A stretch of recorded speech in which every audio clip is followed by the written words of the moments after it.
ሩሲያ ብትሄዱ ጦርነት ነው፣ ዩክሬን ብትሄዱ ጦርነት ነው፣ ጋዛ ፍልስጤም ብትሄዱ ጦርነት ነው፣ እስራኤል ብትሄዱ ጦርነት ነው። ዓለም ዛሬ በጦርነት ምክንያት በቦምብ እየታረሰች ነው ያለው። ጎረቤት አገር ሶማሌ ብትሄዱ፣ ሱዳን ብትሄዱ ጦርነት ነው። ወደ ሀገራችን ወደ ኢትዮጵያም ብንመጣ በሀገራችን በኢትዮጵያ ያለው እንደዚሁ ተመሳሳይ ነገር በርስ በርስ ጦርነት ላይ ነው ያለው። በርስ በርስ ግጭት ላይ ያለው ሀገራችን ኢትዮጵያ ሰላም አታ እየተጨነቀች ነው ያለው። ወጥቶ መግባት የለም፣ ተቀምጦ መነሳት የለም። ጧት ያየናቸውን ሰዎች ከሰዓት ለማየት በጣም እየተቸገረ ነው ያለው። ስንት ንጹሃን አለቁ፣ ፖለቲካውን የማያውቁ አገርን የሚመራው ሰው ማን እንደሆነ እንኳን የማያውቁ ስንት ንጹሃን ዜጎች፣ ምንም የማያውቁ ወንጀል የሌለባቸው ኃጢአት የሌለባቸው ንጹህ የሆኑ ዜጎቻችን ስንቶቹ አለቁ። በኢትዮ ኤርትራ ብዙ ሰዎችን አተናል። አሁን ባለፈው ሰሜን ላይ በተደረገ ጦርነት ብዙ ሰው አተናል። አሁንም ወደዚህ ወደ አማራ ክልል በሚደረገው ጦርነት ብዙ ወገኖቻችንን አተናል። አንዳንድ ቤት ውስጥ ስትሄዱ ሚስት ባሏን አታለች። አንዳንድ ቤት ውስጥ ስትሄዱ ባልም ሚስትም አልፈው ልጆች ብቻቸውን ቀርተዋል።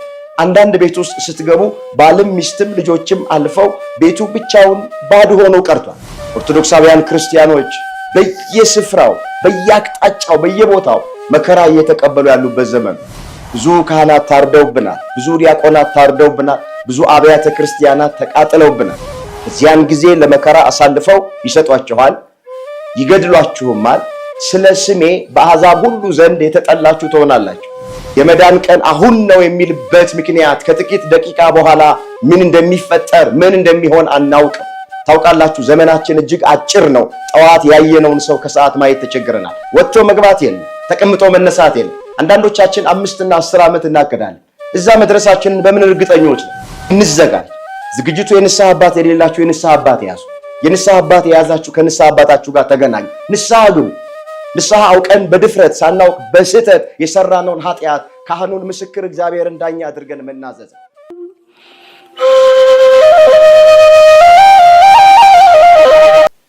በስመ አብ ወወልድ ወመንፈስ ቅዱስ አሃዱ አምላክ አሜን። በመላው ዓለም ያላችሁ ኦርቶዶክሳውያን ወገኖቻችን እንደምን ሰነበታችሁ? አሜን። አምላካችን እግዚአብሔር ሁላችንንም ጠብቆ ለአብይ ጾም 5ኛ ሳምንት ለደብረ ዘይት እንኳን አደረሳችሁ። አምላካችን እግዚአብሔር በመካከላችን ተገኝቶ ለሕይወታችን የሚረባንንና የሚጠቅመንን ነገር እንዲያስተምረን የእሱ ቅዱስ ፈቃዱ ይሆንልን። ለዛሬ እግዚአብሔር መንፈስ ቅዱስ እንደረዳንና እንዳገዘን መጠን የምንማማርበት የትምህርታችን ርዕስ የሚሆነው የዓለም መጨረሻ ምልክቱ ምንድነው የሚል ይሆናል። ይህንን በርዕስነት ያነሳነውን ኃይለ ቃል በመጽሐፍ ቅዱሳችን ላይ ተመዝግቦ የምናገኘው በማቴዎስ ወንጌል በምዕራፍ 24 ቁጥር 3 ላይ ነው። ርዕሱን የመረጥንበት ምክንያት ሁላችን እንደምናውቅ አሁን ያለነው በሱባኤ ላይ ነው፣ በጾም ላይ ነው። 5ኛ ሳምንት ላይ ደርሰናል። ይህ 5ኛ ሳምንት ደግሞ እንደ ኢትዮጵያዊ ሊቅ እንደ ቅዱስ ያሬድ አጠራር መሰረት ደብረ ዘይት ተብሎ ነው የሚጠራው። ደብረ ዘይት ማለት ደብር ማለት ተራራ ማለት ሲሆን ዘይት ማለት የወይራ ዛፍ ማለት ነው። ደብረ ዘይት ማለት የወይራ ዛፍ የሚበዛበት ተራራ ማለት ነው። በዚህ በደብረ ዘይት ተራራ ላይ ጌታችን መድኃኒታችን ኢየሱስ ክርስቶስ ስለ መጨረሻው ዘመን ስለ ዳግም ምጽአቱ ለደቀ መዛሙርቱ ምልክቶችን የተናገረበት የመጽሐፍ ቅዱስ ክፍል ነው። በዚሁ መሰረት ወቅቱን ዘመኑን የዋጀ ትምህርት እንደ እግዚአብሔር መልካም ፈቃድ እንማማራለን።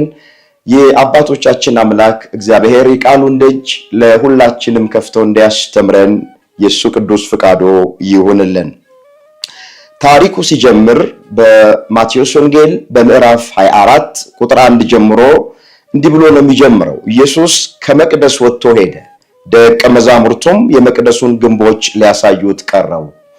እርሱ ግን መልሶ ይህን ሁሉ ታያላችሁን? እውነት እውነት እላችኋለሁ ድንጋይ በድንጋይ ላይ ሳይፈርስ በዚህ አይቀርም አላቸው ነው የሚለው። ሁላችን እንደምናውቅ ጌታችን ኢየሱስ ክርስቶስ ማታ ማታ በደብረ ዘይት ተራራ ኤሊዮን በሚባል ሸለቆ ላይ ያድራል። ቀን ቀን ደግሞ በመቅደስ ውስጥ ወንጌልን ያስተምራቸው ነበር ይላል። ጠዋት በመቅደስ አስተምሯቸው ከመቅደስ ሲወጡ ደቀ መዛሙርቱ የመቅደሱን ግንቦች ሊያሳዩት ቀረቡ ነው የሚለው ታሪኩ።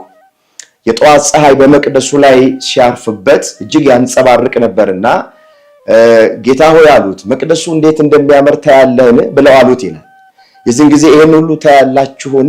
እውነት እውነት እላችኋለሁ ድንጋይ በድንጋይ ላይ በዚህ ሳይፈርስ አይቀርም አላቸው።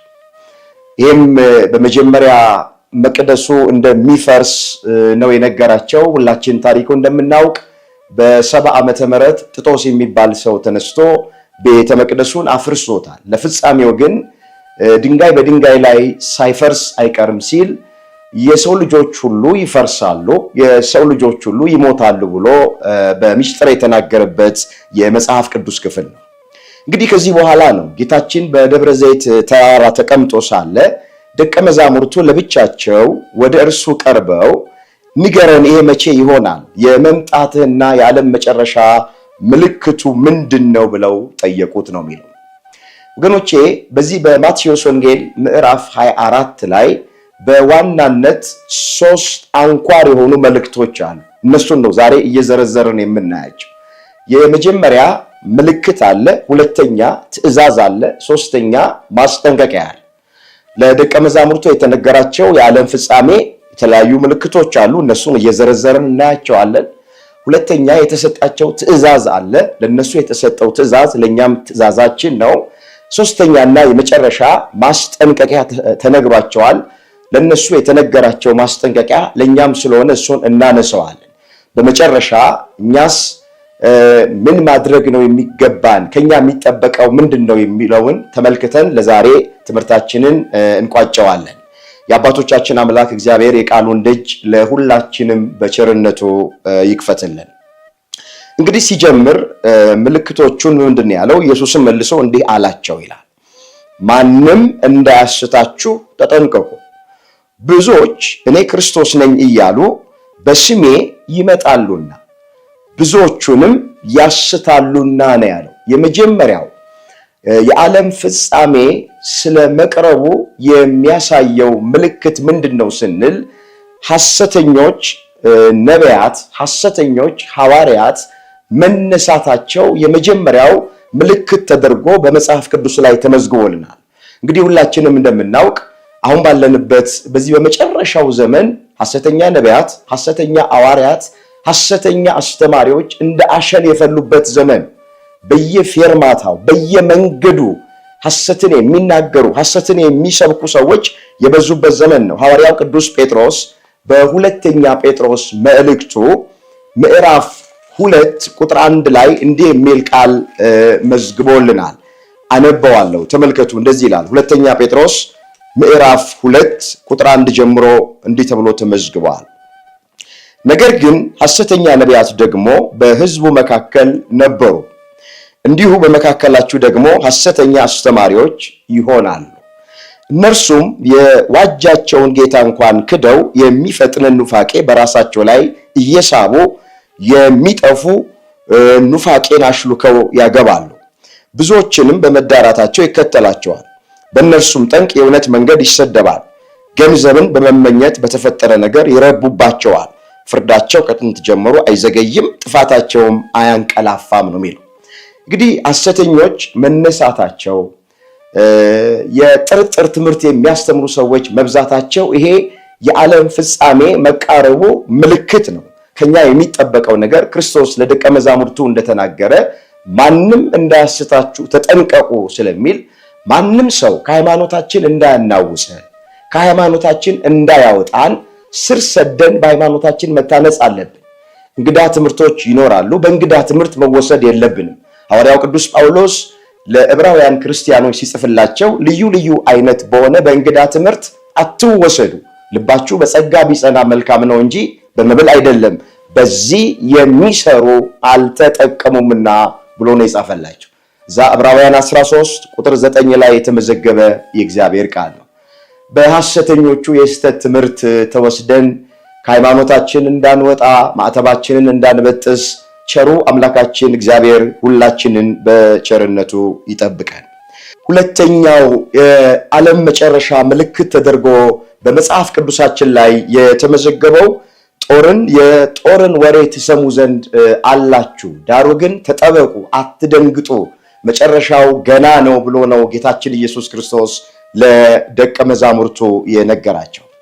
አሁን ዓለማችን የሚያደነቁረው የጦርነት ወሬ ነው። ታውቃላችሁ፣ ሶሻል ሚዲያውን የተቆጣጠረው የጦርነት ዜና ነው። ሩሲያ ብትሄዱ ጦርነት ነው፣ ዩክሬን ብትሄዱ ጦርነት ነው፣ ጋዛ ፍልስጤም ብትሄዱ ጦርነት ነው፣ እስራኤል ብትሄዱ ጦርነት ነው። ዓለም ዛሬ በጦርነት ምክንያት በቦምብ እየታረሰች ነው ያለችው። ጎረቤት አገር ሶማሌ ብትሄዱ፣ ሱዳን ብትሄዱ ጦርነት ነው። ወደ ሀገራችን ወደ ኢትዮጵያም ብንመጣ በሀገራችን በኢትዮጵያ ያለው እንደዚሁ ተመሳሳይ ነገር ነው። በእርስ በርስ ጦርነት ላይ ነው ያለን። በእርስ በርስ ግጭት ላይ ነው ያለን። ሀገራችን ኢትዮጵያ ሰላም አታ እየተጨነቀች ነው ያለን። ወጥቶ መግባት የለም፣ ተቀምጦ መነሳት የለም። ጠዋት ያየናቸውን ሰዎች ከሰዓት ለማየት በጣም እየተቸገርን ነው ያለን። ሀገራችን ኢትዮጵያም ያለችው አስጨናቂ ዘመን ላይ ነው በጦርነቱ ምክንያት ማለት ወገኖቼ። ነቢዩ ዕንባቆም በትንቢተ ዕንባቆም ምዕራፍ 3 ቁጥር 7 ላይ የኢትዮጵያ ድንኳኖች ሲጨነቁ አየሁ ብሎ ነው የተናገረው። ድንኳን ያለው የሰው ልጆችን ነው። ድንኳን ለሐዘንም ለደስታም ይተከላል፣ ከሁለትና ከሶስት ቀን በኋላ ይፈርሳል። የሰው ልጆችም እንደ ድንኳን ነው ህይወታቸው። የኢትዮጵያ ድንኳኖች ሲጨነቁ አየዋል። አሁን ዛሬ ማን ነው በጦርነቱ ምክንያት ማይጨነቀው?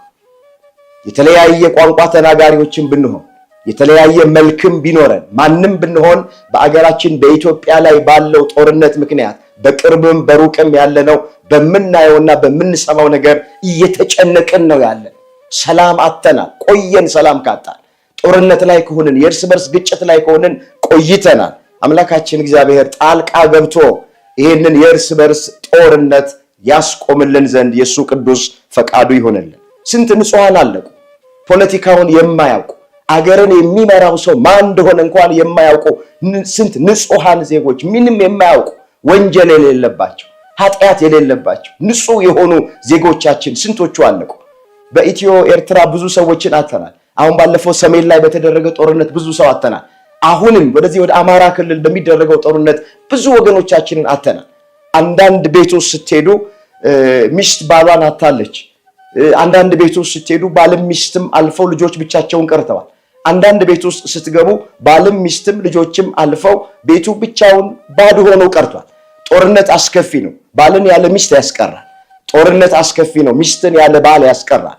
ጦርነት አስከፊ ነው። የእግዚአብሔር ልጆች ልጆችን ያለ ወላጆች፣ ወላጆችን ያለ ልጆች ያስቀራል። በጦርነት ውስጥ ደም እንጂ ወተት አይገኝም። ጦርነት ምንም የሚያመጣው ጥቅም የለም። ስለዚህ ሁለተኛ ምልክት ተደርጎ በመጽሐፍ ቅዱስ የዓለም ፍጻሜ የተነገረው የጦርን ወሬ ትሰሙ ዘንድ አላችሁ ነው የሚለው። ግን ዝቅ ብሎ ምንድነው የሚለው? ዳሩ ግን ተጠበቁ፣ አትደንግጡ፣ መጨረሻው ገና ነው ነው የሚለው። ኦርቶዶክሳውያን ክርስቲያን ወገኖቻችን ይሄ ድምፅ የሚሰማችሁ በያላችሁበት ቦታ ላይ አትደንግጡ ተብለናል። ይሄ ሊሆን ግድ ነው ነው የሚለው። ሰማይና ምድር ያልፋል እንጂ ቃሌ ግን አያልፍም ነው የሚለው። ጦርነት ይሆን ዘንድ ግድ ነው ተብሎ ስለተጻፈ የእግዚአብሔር ቃል ይፈጸም ዘንድም ግድ ስለሆነ ጦርነቱ ይሆናል። እኛ በመጽሐፍ ቅዱስ ሚዛንነት ዘመኑን መዋጀት፣ ዘመኑን ማየት ነው የሚገባል። እስኪ ወደ ሶስተኛ የዓለም ፍጻሜ መቅረቡ ምልክቱ የተፈጥሮ አደጋ ክስተት እንደሆነ ነው ጌታችን ለደቀ መዛሙርቱ የነገራቸው። እንደዚህ ብሎ በብዙ ስፍራ ረሃብ፣ ቸነፈር፣ የምድር መናወጥ ወይም የምድር መንቀጥቀጥ ይሆናል ነው ያላቸው። እንግዲህ ረሃቡ በሀገራችን በኢትዮጵያ ላይ ያለውን እንኳን ብናይ በብዙ ሚሊዮን የሚቆጠሩ ወገኖቻችን በረሃብ ምክንያት እንደ ቅጠል ረግፎብናል። ኑሮ በጣም ተወዷል። ኑሮ ብዙዎቻችንን እንደ ሰማይ ነው የራቀ። ብዙ ወገኖቻችን በቀን አንድ ጊዜ መብላት አቅቷቸዋል። አንደኛው ምልክት ረሃብ ነው። ሁለተኛ ቸነፈር፣ በሽታ ነው። በበሽታ ምክንያት ብዙ ወገኖቻችንን አተናል። የበሽታው አይነት እጅግ በጣም ብዙ ነው። ከዛ የምድር መናወጥ አለ፣ የምድር መንቀጥቀጥ አለ። ሌላኛው ምልክት በቼስ ድሮ በሩቅ እንሰማ የነበረው ስለ ምድር መንቀጥቀጥ ዛሬ በሀገራችን በኢትዮጵያ በእያንዳንዳችን ቤት ውስጥ ይህን ምልክቶች እያየን ማነው ማይጨንቅ? ማነው ማይፈራ? በምድር መንቀጥቀጡ በምድር መናወጡ ምክንያት የማይፈራ ሰው ማለት ምናልባት ሰዓቱ አጭር ሊሆን ይችላል ምድር የምትንቀጠቀጥበት፣ ነገ ምን እንደሚሆን ገና አልታወቀም። ስለዚህ ይሄ ምልክት እንደሆነ አውቀን ወገኖቼ ፊታችንን ወደ እግዚአብሔር መመለስ አለብን። ዘመኑን መዋጀት፣ ዘመኑን ማስተዋል አለብን። ይህን ካላቸው በኋላ አራተኛ የመጨረሻው ዘመን ምልክት አድርጎ የነገራቸው የክርስቲያኖች ለመከራ ተላልፎ መሰጠት ነው። የማቴዎስ ወንጌል ምዕራፍ 24 ቁጥር 9 ላይ የተመዘገበ ቃል በዚያን ጊዜ ለመከራ አሳልፈው ይሰጧችኋል፣ ይገድሏችሁማል አለና ስለ ስሜ በአሕዛብ ሁሉ ዘንድ የተጠላችሁ ትሆናላችሁ ነው የሚለው። አሁን ባለንበት ዘመን ክርስቲያኖች መከራ እየተቀበሉ ያለበት ዘመን፣ ኦርቶዶክሳውያን ክርስቲያኖች በየስፍራው በየአቅጣጫው በየቦታው መከራ እየተቀበሉ ያሉበት ዘመን። ብዙ ካህናት ታርደውብናል፣ ብዙ ዲያቆናት ታርደውብናል፣ ብዙ አብያተ ክርስቲያናት ተቃጥለውብናል። ክርስቲያን ሆኖ መገኘት በዚህ ዘመን ዋጋ ያስከፍላል። በተለይ ኦርቶዶክስ ክርስቲያን ሆኖ መገኘት በብዙ ስፍራ ላይ ዋጋ ያስከፍላል። ለምን? ቃሉ ይፈጸም ዘንድ ግድ ስለሆነ። በዚያን ጊዜ ለመከራ አሳልፈው ይሰጧችኋል፣ ይገድሏችሁማል፣ ስለ ስሜ በአሕዛብ ሁሉ ዘንድ የተጠላችሁ ትሆናላችሁ። ስለ ስሜ አለ፣ በስሜ ስለተጠራችሁ ማለቱ። ስለ ስሜ አለ፣ በስሜ ስለምታምኑ ማለቱ። ስለ ስሜ አለ፣ ስለ ስሜ ስለምትመሰክሩ በአሕዛብ ሁሉ ዘንድ የተጠላችሁ ትሆናላችሁ። የተወደዳችሁ ትሆናላችሁ ተብሎ አልተጻፈም። የተጠላችሁ ትሆናላችሁ ተብሎ የተጻፈ። ስለዚህ በስሙ ስለተጠራ፣ በስሙ ስላመንን፣ ስለ ስሙ ስለምንዘምር፣ ስለ ስሙ ስለምንመሰክር የሚገጥመንን መከራ ሁሉ እንደ ሙሉ ደስታ ነው መቁጠር ያለብን። አዎ መከራ ማይገጥማቸው፣ ስደት ማይገጥማቸው፣ ፈተና ማይገጥማቸው በስሙ ያልተጠሩ የሱ ያልሆኑት ናቸው። የሱ የሆኑት በዚህ ምድር ላይ በምቾት በድሎት በቅንጦት ይኖራሉ ተብሎ አልተጻፈም። ዛሬ መከራው ብዙ ነው።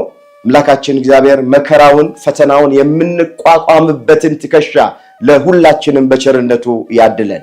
መጽሐፍ በብዙ መከራ ወደ እግዚአብሔር መንግስት እንገባ ዘንድ ይገባናል ተብሎ ነው የተጻፈው።